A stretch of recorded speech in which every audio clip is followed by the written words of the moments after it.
文献的叙述其实非常强硬哦，它明确指出这3种态度是招致财富与事事顺遂的关键。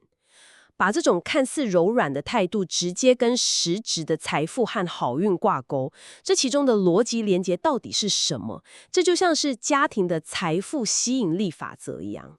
如果我们把它放到更大的脉络来看，这其实是非常精准的组织行为学，或者可以说是能量管理学。能量管理学，对，为什么这3种态度能产生招致财富的效应？资料中提到了个人修身与集体和谐的因果关系。你可以把一个家庭想象成一间正在快速发展的新创公司，或者一艘在波涛中航行的船。没错，当家庭成员都具备和气、包容与谦让的修养时，最直接也最具破坏力的内部摩擦力就会被降到最低。内部摩擦力这个词很关键。当一个家庭内部没有无谓的权力争夺，这仰赖谦让，并且能够接纳彼此的局限性与错误，这仰赖包容。当这2者都具备了，这个集体就达到了真正的和谐，也就是和气。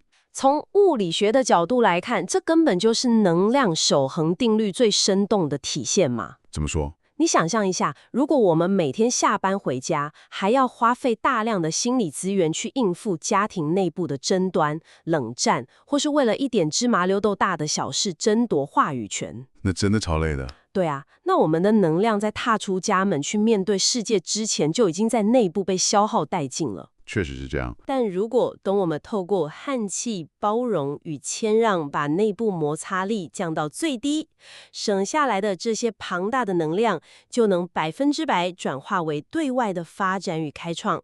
难